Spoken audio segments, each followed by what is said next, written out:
અંગુલીમાન નામનો રાક્ષસ, અંગુલીમાન નામનો રાક્ષસ જેન મળે અને બસ અંગૂઠો જ કાપી લેવાનો, જે મળે ને બસ અંગૂઠો જ કાપી, 99 અંગૂઠા કાપ્યા, એક અંગૂઠો બાકી, હો કરવામાં એક બાકી, અને ભગવાન બુધ હોમાં મળ્યા. જંગલની અંદર ભગવાન બુધ ભૂલા પડ્યા રહીને જતા હતા, અને પેલા એ બૂમ પાડી કે એ સાધુડા ઉભો રે. ભગવાન બુધ ના ઉભા રહ્યા, એ ઉભો રે, ખબર નહીં કે હું બૂમ પાડું છું, તોય ના ઉભા રહ્યા. કેટલી બૂમો પાડી પણ ભગવાન બુધ ના ઉભા રહ્યા, ના ઉભા રહ્યા, ના ઉભા રહ્યા. આખરે ચેડે પડીને આગળ ફરી વળ્યો, કે છે સંભળાતું નહીં, હું ચાંદો બૂમો પાડું, કે છે શું ભાઈ, કે મારો નિયમ છે 100 અંગૂઠા કાપવાનો, 99 અંગૂઠા કાપ્યા છે, આ લટકાયા, એક અંગૂઠો બાકી છે ને તારો નંબર આજે આવ્યો, મારે તારો અંગૂઠો કાપવાનો. ભગવાન બુદ્ધે કહ્યું કે કાપી લે, કશો વાંધો નહીં, તારો નિયમ હોય પૂરો કર,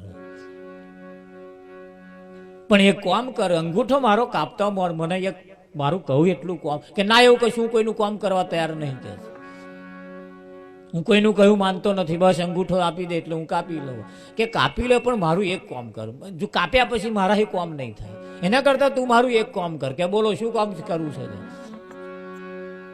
આજે તમને કોર્ટની અંદર તમને પૂછવામાં આવે છે, ફાંસીની સજા તમને આપી હોય તોય તમને પૂછવા, બોલો છેલ્લી તમારી શી ઈચ્છા છે?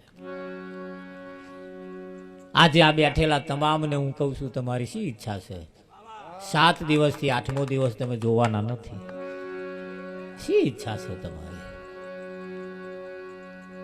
આ બેઠેલા બધા 7 થી 8મો દિવસ જોવાના નહીં, જે કઈક ઈચ્છા હોય બોલી જાઓ, આજ પૂરી થઈ જાય એવી છે. ધ્યાન રાખજો, પરસેવો ના વરી જાય. કે હારે પેલા ભગત બોલ્યા કઈ છે હારું,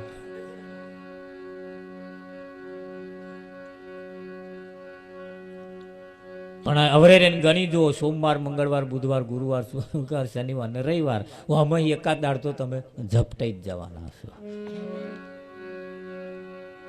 જ્યારે જશો તારો આ અમેનો એક જ છે.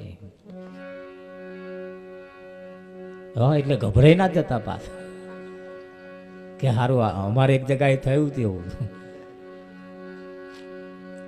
ભગવાન બુદ્ધે કહ્યું કે મારું એક કામ કર, કે બોલો પેલું આબાનું એક પોદું મને તોડી આલ, પેલા આબાનું એક પોદું મને તોડી ના લ.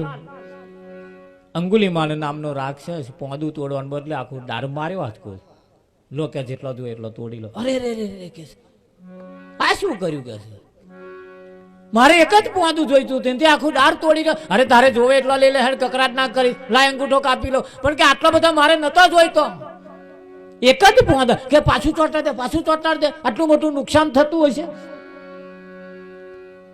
અંગુલીમાને કહ્યું શું પાછું ચોંટાડ દે? હવે ચોંટતું હોય છે કે ના, કેમ ચોંટે? ચોંટાડ દે કે પાછું, કે ના ચોંટે, કે ના, કેમ ના ચોંટે? કે ચોંટી જાય, ચોંટાડ દે, કે ના ચોંટે. અરે ના કેમ ચોંટે? ચોંટાડ દે. કે તારામ તાકાત હોય તું ચોંટાડી દે. અંગુલીમાને કહ્યું તારામ તાકાત હોય તો તું ચોંટાડ દે. ભગવાન બુદ્ધે આમ કહીને દાર દે, આમ કહીને ડાર્યું, દાર ચોંટી ગયું. અંગુલીમાનને શેડો પડી ગયો. મોનું ના મોનું આ કોઈ વ્યક્તિ આલીમ વાલી ના હોય.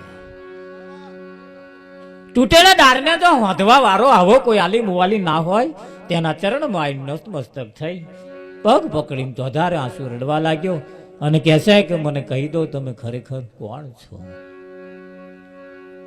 ભગવાન બુદ્ધે કહ્યું તું ઉભો થા, તારી પ્રતિજ્ઞા પૂરી કર. કે ના, મારે પૂરી નહીં કરવી, હવે બધું પડી મેલો, પણ તમે છો કોણ એની મને પહેચાન, એની મને ઓળખાણ કરાવો. અને ખરેખર જયારે તમારું કોમ આવે ને તારે કોક વિરલ પુરુષ તમારી સામે આવીને ઉભો રે, ઉભો રે, ઉભો રે, ઉભો રે, હા તે જ તમારો ભગવાન, બીજો કોઈ તમારો ભગવાન ના હોય છે. પણ ઓળખાણ પડે તો ખરેખરી જરૂર હોય ને 5000 રૂપિયાનું બંડલ આલી જાય ને, ત્યાં તમને એમ થાય કે મને મદદ કરી દો. મદદ નહીં કરી દો, એના સિવાય બીજો કોઈ ના હોય. એને પ્રેરણા આપવા વાળો તમારો અંતરાત્મા રહેલો, તમારામાં જે રહેલો છે એ જ તમને પેલાને પ્રેરણા આપી. એમાં ભજનની આલી મુવાલી નથી. અહીં આવીને બેસવું એ કઈ રમત વાત નથી, નાના છોકરાનો ખેલ નથી. અહીં કાયર લોકો આવતા જ નથી, અહીં શૂરવીર લોકો જ આવે. અને આ સભા કાયરોનું કામ નથી મારા.